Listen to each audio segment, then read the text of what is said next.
Hey guys, subscribe for daily content, and if you're shopping for gear, make sure you check out the description for the newest items at some of the very best online retailers. There's also links for some of the items that I personally recommend. Thanks!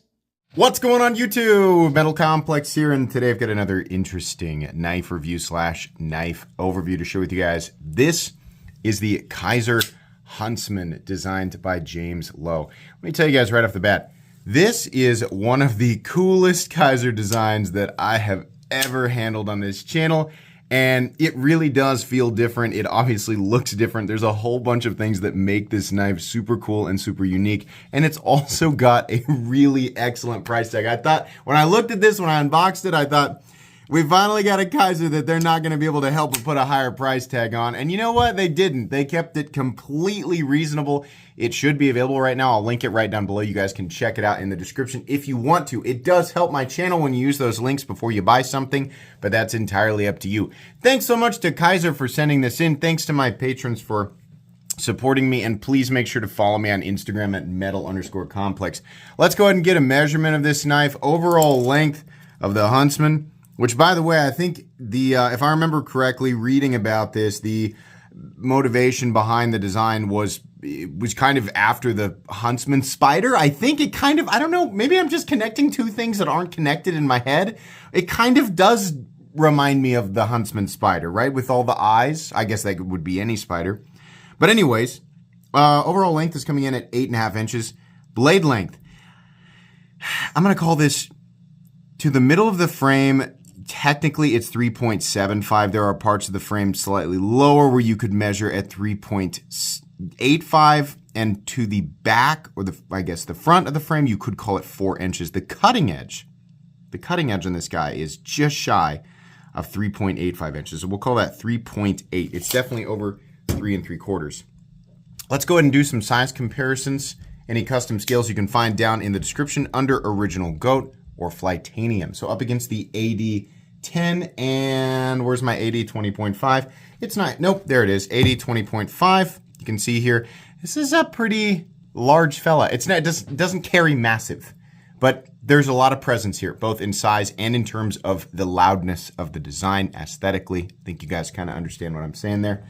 How about up against the Spyderco PM2 and the Spyderco Para 3? Definitely a little bit larger than the Spyderco PM2, a lot a bit larger than the Para 3. And then finally, let's put it up against the Benchmade Bug Out and the Benchmade Griptilian, or in this case, the Ritterhogue, sporting those sweet Original Goat green titanium scales. How's the action on this knife? Well, that was one of the things that really surprised me. I'm going to be honest with you guys.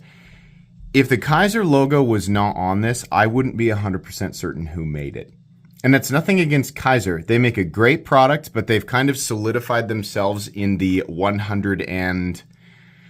it's like the $100 to $200 territory is where Kizer shines. And they make a great product in that territory, right? And there are, parts of their execution that feel kind of, that's, it's pretty good, but that's where it belongs. And they still make a great product in that territory. I'm trying to make sure that I don't come down on Kizer, because I really appreciate them tackling an area that is otherwise untackled, right? But this does not feel like what I typically get from Kizer. The action in particular is ridiculously smooth, and it is also very snappy and clicky. It's not just like weight and massive blade either. The blade is big, but not so big that we can, give all the credit to weight and mass. It's the inside of the pivot here. The pivot internals are very, very well done. Disengagement and access to the lock bar is also well done. And that detent is crispy. I really wish the thumb studs were just slightly bigger. But you know what? I can make do. It's very easy to do the reverse flick, the thumb flick, right? You can even use this little area right here to do the reverse flick, right? You can use it as a fuller. This is nice. The action is very, very good and very, very crisp. I'm very happy with it. That's really, I think, initially where people are going to go, what? Is this a Kizer? Right? I mean, then there's a bunch of other things where you're like, wow, this is really, there's a, the first thing you're going to notice is the action. And then there's going to be a whole bunch of other things sort of stack on top of that. Let's do carry profile. Thickness up against the Spyderco Para 3. It's a little bit thicker, but it's also contoured, which I'll take, right? If we're going to get a little bit of excess thickness, I'll take the contouring. Length and height up against the PM2 and Para 3. This guy gets pretty tall in the butt area, which is appropriate on a number of levels, right? I mean, it is named after a spider, to the best of my knowledge, right? So height-wise, it definitely is a little taller than the PM2 and Para 3, just slightly, but it's only on one end, right? That end is going to be sticking up out of your pocket. Lengthwise, it is about the same as the PM2. Materials, what are we looking at here? A beautiful, massive inlay of carbon fiber, and it's nice carbon fiber. It's not the poopy, shiny stuff. I don't know why anybody ever uses that, just like a flat, polished piece of carbon fiber. It just looks terrible. But we have inlays on both sides, and the inlay work is very good. This is really nice. I mean, I hope this is an indication of what Kizer's like moving into. If this knife is kind of like showing off, maybe Kizer's got some new manufacturing techniques. I don't know. Sometimes the manufacturing quality will only shine. It's like the same potential quality they've always had, but it'll only shine through certain designs coming from somebody who kind of knows the little extra, the little magic tricks, right? When the information gets sent over to have it done. That, or this guy gave them a rough idea and Kizer filled in the blanks with some new magic sauce. Not really sure, right? All I can say is, as a design reviewer who has handled thousands of knives, thousands, you pick up on little things that are different with brands, right? You come to expect certain things with brands, and I can confidently say there's something different about the Huntsman. The Huntsman feels a little extra, right? So inlay work is beautiful, but let's get back to the materials. Carbon fiber, titanium, and S35VN. So not anything, wackadoo. We're not talking about anything, different really. It's just the way that they did it and the way that it looks is really, really nice. We also have a full titanium backspacer and a milled clip. Really cool. Weight. Do we have any weight reduction? Actually, we do not. The weight on this guy, let me get out the scale. I'm going to guess this weighs 4.75 ounces. Nope, it weighs 5.26 ounces. Okay, it's a little bit on the heavy side balance-wise. Balance is a little bit back of the pivot. It's a little bit butt heavy. I guess that doesn't really surprise me. Not bad. It really doesn't feel like that heavy of a knife for how, I think it's because the design is so loud, right? There's so much happening. Believe me, we're going to talk about it, right? I'm not going to pretend that this isn't a weird blade shape. We are definitely going to talk about it. Hardware check. Let's get out my tools. As per usual, my tools are very inexpensive and very recommendable. You can find them right down in the section of my description that talks about the tools I use on this channel. I still cannot figure out, there it is. This is a T8. The pivot is absolutely a T8. And then your body screws, unfortunately, are still T6. Kizer, get rid of the T6. Start using T8. Everybody wants it. Nobody is like, keep the T6. Nobody. I'm sure they just have a lot of T6 screws, right? Make the transition. Fine. It's just, honestly, it's a really simple, construction. It's sandwich construction, so just the backspacer, 2 body screws on each side, and then you have a couple of hidden screws underneath for the pocket clip. That's it. A couple of bearings, a pivot, right? It's good to go. As long as you have the right tools for the job and a place to put your hardware, you should be good to go. Measure blade stock thickness here real quick. Blade stock thickness is coming in at not thick, 120 thousandths. Okay. All right, let's get into the meat and potatoes here. This is a wild looking design. And anymore, as you can imagine, somebody who's handled a lot of the same stuff over and over and over again, I like things that look a little bit different. But even more so, what really tickles my fancy, sorry about that, sorry, we were all subject to that at the same time. Me too. I took that frozen sledgehammer to the face right after I said it. So, sorry, let's just all try to move on together. Deep breath. What I really enjoy is when you can come up with a really cool and not necessarily totally unique design aesthetic, just something a little different, and make it fun to manipulate and functional. Easy to use, easy to manipulate, fun to manipulate, and functional. And he's managed to do that here. We have ergonomic lines that are gorgeously comfortable. Holy moly, that is a hand melter if I've ever seen one or handled one. Yes. And I'll tell you why. These lines have been used a few times before. Strider, Rotten Evo, right? It's not a copy, right? People are going to scream copy. No, in the unboxing, I line these knives up, right? I mean, if we're going to say copy, let's line up the Demco 8020 and the Spyderco Manix 2, right? Or the Shaman and the Hinder XM18. Believe me, before you can finish screaming the word copy, I can come up with 100 examples that you had never even thought about. A copy is an exact duplication in the knife world. So, is he allowed to do this? Well, yeah, absolutely. There's only so many geometric shapes you can come up with that will still fit in the human hand, right? So, variations of these lines are completely and totally okay, and we don't need to waste our time yelling copy over something that's not a copy. But these lines work. They're beautifully ergonomic. This back end coming down, sort of tapering down, widening out, especially how contoured it is. It's gorgeous. This pocket clip might look a little weird, but it's flat and it's rounded off at the ends and it's wide. So you don't feel it. It just sort of, it's close enough to the scales and it's wide enough that it just, yes, very good. The jimping complements the index finger position really, really well. And this is kind of like it's the primary index finger position, but it sort of, transitions a little bit forward. So we have this really, really good choke up spot if you want to use it. Really, truly excellent ergonomics. I cannot stress this enough. This is beautifully comfortable. This is some sort of recurve tanto duckbill horse face, whatever you want to call it. It's weird. It's similar to like the Grimsmo Norseman, right? That's another thing people are going to scream copy. In fact, I wasn't quick enough off the draw there. There are, I'm sure, tons of people who jumped in just to scream copy in the first 30 seconds of the video and then jump back out without bothering to wait and see if I covered it. But yeah, it is the same general shape. It's not the first time this blade shape has been done, right? It's not going to be the last. I mean, again, we can't really...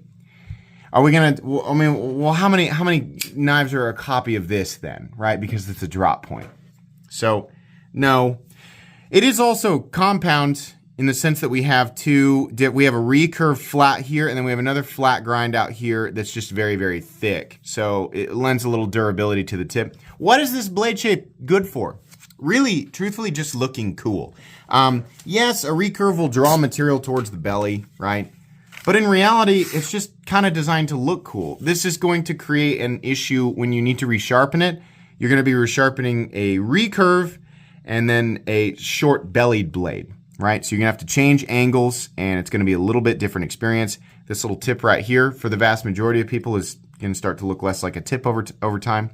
But day to day using it, is it going to work? Well, of course it will. Like no one's going to like stick it into a box and be like, oh no, the blade shape isn't optimized for cardboard cutting. No, you cut with it and you'll be fine, right? We don't have to force this into a roll. I'm sure there is some very, very ultra-specific circumstance where this blade shape will do slightly better than other blade shapes. But, for the vast majority of us, and I mean the vast majority of us, right? You can tell yourself, your weekend ninja or whatever you want. But in reality, we're just cutting open packages. The vast majority of us are, right? And this will do that. It'll do that just fine. If you need to use it for a little bit of more heavy duty processing, like if you're going to cut wood, rope, rubber, styrofoam for longer periods of time, it will also do that. Probably not as well as other blade shapes, and you're definitely going to get some debris caught up in here, but it'll be okay, right?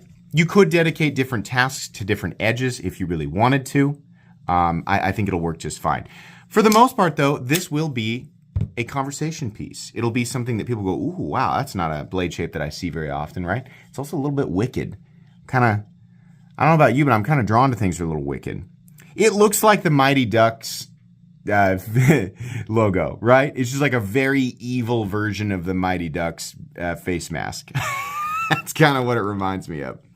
I also think it's cool that the thumb studs are external stops. Oh no, I'm wrong. They don't actually contact. This whole time I thought they were external stops. So dumb. Look, we've got a stop pin back here. Derp. This does actually contact. You can see the contact right there, that little smudge. So no shouldering. But man, I really thought those thumb studs right there were the stops. I guess not. Okay. We got a little piece of material around the pivot collar, which does not appear to be anything special. I think it's maybe just like a black piece of aluminum. Maybe G10, something like that. I don't know. I don't think it's actually carbon fiber. It's kind of, it's honestly hard to see. Let's zoom in. What are you? What are you? I'm gonna really look here. That looks like G10 to me. I'm gonna be honest with you. Yeah, I think that's what that is. I don't know that it matters. Can we see the milling lines in the titanium if we zoom in? Oh yeah, you can. Itty bitty teeny tiny little micro milling lines in the titanium. You can see there if you zoom in. Look at the transition there from the titanium to the carbon fiber. Look how nice and clean that is. Boy, I got to start doing more close-ups. I always forget to do that. Sorry. The quality is really, I'm slacking here on the Metal Complex YouTube channel. Nice gear pattern backspacer that is raised. Get a little bit of, you know, for those of you with the tactical grip, right? When you switch to the tactical grip, right? At, well, I don't know, whatever time you do that. Oh, it's 2:30. Time to switch to the tactical grip, right?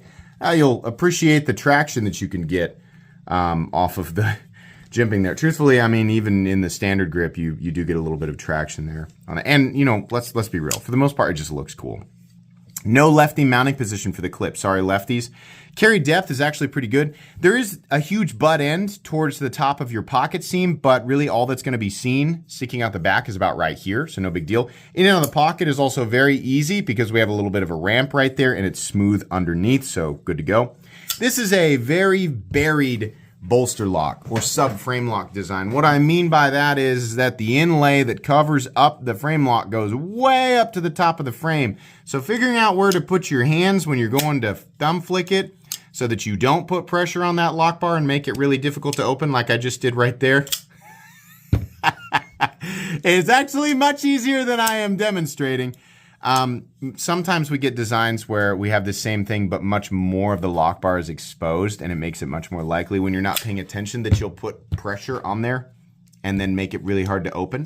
A lot of people still, you know, I still see reviews on Blade HQ like, this frame lock is so hard to open, I can't get it. And you know that they're just putting pressure. That's like their first frame lock and they're putting pressure on the lock bar and they just don't understand. If you're new and you don't understand, hey, it's okay, we've all been there. You cannot push on this lock bar while you're deploying it because what's happening is you're pushing this lock bar into the blade, more specifically the detent ball into the detent hole, and it's making the break of the detent harder. So you can't do it. So having something that is positioned in place and does not move with the lock bar, right? It means you can push on this all day and it's not going to matter. That's why I like frame locks that are not exposed or liner locks better than an exposed frame lock. I think it's just a better design. And when you're using it and squeezing it, you're not squeezing that lock bar further into the blade tang. You're not mushing it in and causing unnecessary premature wear of the lock bar, right? We live in a finite universe. So the life of that lock bar, whether it's 10 years or 50 years, right? Whatever it is, the more you squeeze it and mash it into the tang, the less life it has. That's just factually true. So I like these. It looks good. It feels good. It functions really well. Very cool. Oh no, there's no lanyard hole. Who cares? Like I said, lock up back here. No shouldering. No blade play up, down, left, or right. Oh, there is a lock bar insert as well. We didn't really cover that, but you can see it in there, right? It also, I think that's lipped. So it's doubling as the over travel stop alongside this piece of carbon fiber. No blade play up, down, left, or right. Minor lock stick, but this will inevitably work itself out over time. In fact, it's already doing that. No pivot lash. Incredibly smooth. This has to be the smoothest action I've ever felt from Kizer. Really nice. Look at this. It's just like wanting to... so crispy. Tip is totally buried inside of the frame, and we have... Can we get the light on there so we can actually see it? We have perfect centering. with no detent lash. This blade shape and the aesthetic is clearly not going to be for everybody. Some people are going to look at this and just not like it. But let me tell you, listen up, folks. Kizer managed to do this for 190 bucks. This is absolutely one of the most impressive knives I've ever seen from Kizer. Think what you will about the shape of the blade, right? This is a cool, weird, unique, I mean, hats off to the designer because it's different. It's a little bit different. I like it, right? But the execution of materials here and the placement of things is so good. I love the ergonomics on it. The blade shape is really cool, and while it might be a little bit cumbersome in some circumstances, it will absolutely perform just fine for the vast majority of people, the vast majority of the time. S35VN, fantastic steel. Kizer does a great job with it. Titanium, carbon fiber, cool look. Still keeping some things classic and with, inside the box, and then other things are outside of the box. Man, for 190 bucks, I think this is great. Now, if you just hate the way it looks, okay. But if you like the way it looks, or you kind of, I don't know, maybe I'd like it a little more if I experienced how good it was. Man, pick it up. This is cool. I like this knife. I'm gonna say recommendable, right?